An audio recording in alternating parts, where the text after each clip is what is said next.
If you want a federal government job this year, there's a couple of ways you can go about it. Number one, you can jump on usajobs.gov right now, stumble around for a few hours, and leave disappointed. Or two, I can give you the exact answers to make this process as easy as it can be to get you in a government job. Let's get into it. The first step is to set up an account on usajobs.gov. This will take you between 10 and 20 minutes. You set up your account and then you set up your profile. Now, it's helpful to have that profile accurate, but it's not going to be make or break, so don't get too tied up into this step. Next, you want to build your resume. You have two choices when it comes to your federal resume. One is to use the resume builder on usajobs.gov. Two, you can upload your own. Now for you, what I want you to do is use the resume builder. I'm telling you that because you don't have any experience getting a federal government job. If you do have experience, then upload your own. The reason I'm telling you to use the resume builder is because it will not allow you to leave off information that's critical. If you don't know what you're doing, you can leave off certain information like the hours you worked per position, and that could potentially make you ineligible. So use the resume builder. The resume is the most important part of the process. This is what you should spend most of your time doing, not searching through jobs, not applying to jobs, but making sure your resume is in a competitive format. Now, what do I mean by that? What is a competitive format? I'm talking about achievements, not responsibilities. And I'm not talking about what you did throughout your entire career, only what is relevant. Go through there, form achievements, and I want you to answer these questions. Number one, what did you do? Number two, how did you do it? Number three, what was the result? And number four, can it be quantified? Answering those questions are going to provide the necessary context around your achievements. No assumptions can be made. So if you're telling us you've analyzed financial data, on what?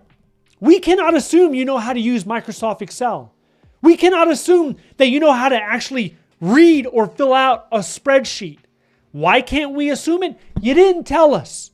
You didn't put on there that you've analyzed Excel spreadsheets. You have to input that.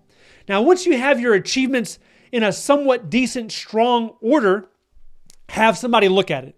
I'm talking about friends, family, but more than that, if you know a federal employee, hit them up on LinkedIn and have them do a courtesy review with the sole purpose of finding errors, because you want to strengthen it. You want to welcome the criticism and try to get that thing as competitive as possible. And if you don't know anybody, you can book a call with me. There's a link in the description below. We'll jump on the phone together and I'll tell you exactly areas you can improve on.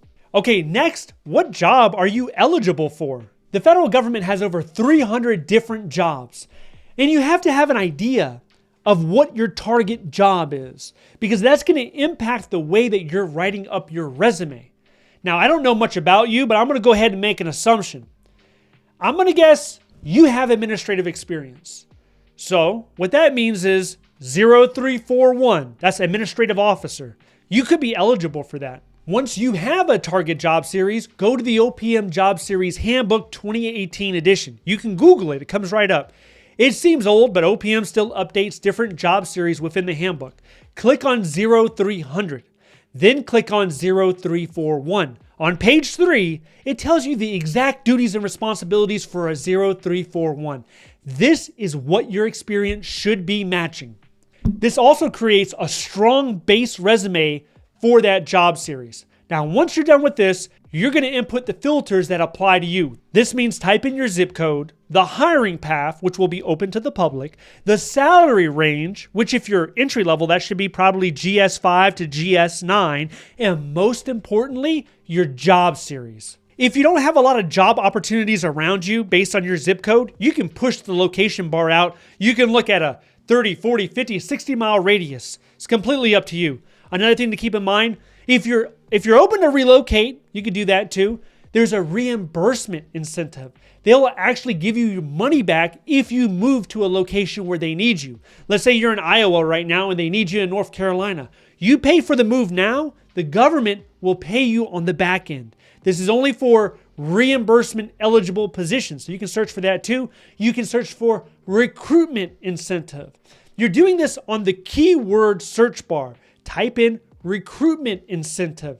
That's money they pay up front when you accept the job offer. Once that's done, you need to save the filter and you're sorting by close date. This way you're not missing any opportunities. Another thing that you should consider is start attending virtual hiring events that the federal government is hosting each and every week.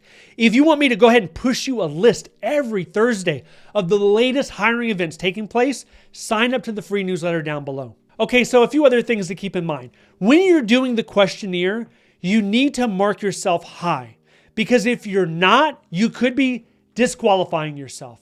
If you don't feel comfortable about marking yourself as highly proficient or as an expert, then consider a different job announcement, because your competition is marking down they're an expert.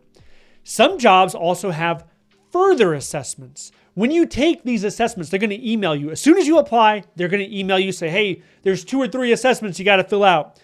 Keep in mind that once you complete them, they're good for 12 months. You're not going to know your score. You're not going to be able to retake it until after 12 months. So do your best on these assessments. Next thing is direct hire authority. So really 2 words, direct hire. This is a wonderful thing for you, because if you do not have veterans preference, if you do not have a disability or any other non-competitive hiring authority, then direct hire is going to eliminate the competitive process, and it's going to make it easier for a person like yourself who has U.S. citizenship, and that's it. They will be able to evaluate you based on your merits without considering any other special preferences. So keep your eye out for the direct hire. Also, I want you to keep your eye out for the roster, 12-month roster positions. People ask me, why is this job open for 6, 9, 12 months?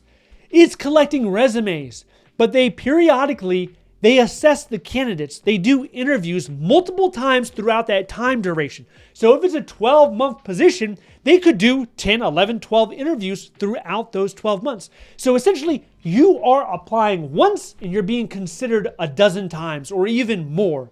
So you want to apply for those positions. You have to apply on a daily basis. You can't just apply a little bit and then, forget about it. If you want a federal government job, if you want to get in and you don't know anybody, you need to stay on it 2 or 3 times a day. Every day you apply, you forget. You're not emotionally attached to the process. You're just shooting out applications to jobs that you have the relevant experience, that fit the job series, that fit your background, but you're applying on a daily basis. Now, all U.S. citizens can use the open to the public path, but maybe you have a non-competitive path and you don't even know it. And some of the common ones are, you married to an active duty military member, because there's military spouse preference. There's the disability. You might have a disability you don't even know qualifies. Look at the SF-256. It has disabilities on there like migraines, like ADHD, like, a lot of them. Maybe you fall in one of those categories. You can pick that one up as well. Veterans, that's pretty common knowledge. If you're a military veteran, if you qualify, you can apply using that hiring authority as well. So why a federal government job? Out of all the jobs out there, why? Well, the 2 main reasons really is the pension. Not enough jobs offer pensions. It's becoming increasingly rare for any job to have a pension. So that's guaranteed money for the rest of your life. And 2, it's usually the stability and the security of the job. Now, we're in a political environment right now where there's a lot of unknown. What's going to happen? The rest of 2025, how is that going to play out? Nobody knows. Not even the political pundits. They don't even know. The people in charge don't even know. So don't worry about all the noise and the confusion going on. You just think, hey, what can I control? I can apply right now. That's what I control. I control my fingers. I'm going to apply right now. I'm going to improve my resume. That's what you can control. That's what you should be focused on. Now, if you need help throughout this process, if you want me to edit your resume, there's a course option down below. Click the link down below. You'll go through a course that'll teach you how to do it. But then after you know how to do it, you'll send it to me and I'll make sure that that resume is as competitive as we could possibly get it. If you don't want to do that, if you just need an example on what right looks like, there's examples of resumes down below as well. If you have more questions about the federal hiring process, I did a live stream recently. I answered over a dozen questions. Questions about the hiring process, about usajobs.gov, about the interview process. So if you're interested in that, I want you to check this video out next. If you'd like to see more videos like this, please click like and subscribe. Thank you so much for watching. I'll see you in the next one.